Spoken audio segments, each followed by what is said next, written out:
কারাগারে যেতে হলো আলোচিত সাবেক বাণিজ্যমন্ত্রী টিপু মুনশিকে। একটি হত্যা মামলায় টিপুর জামিন আবেদন নামঞ্জুর করে ঢাকা মহানগর হাকিম মেহেদী হাসান এ আদেশ দেন।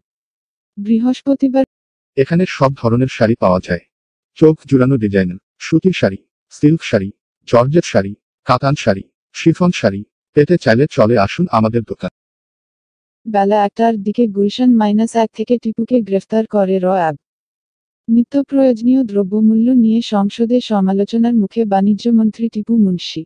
নিত্যপ্রয়োজনীয় পণ্যের মূল্যবৃদ্ধি নিয়ন্ত্রণে ব্যর্থতার অভিযোগে বাণিজ্যমন্ত্রী টিপু মুনশি সংসদে ব্যাপক সমালোচনার মুখে পড়েন, এমনকি কিছু সংসদ সদস্য তার পদত্যাগের আহ্বান জানিয়েছিলেন।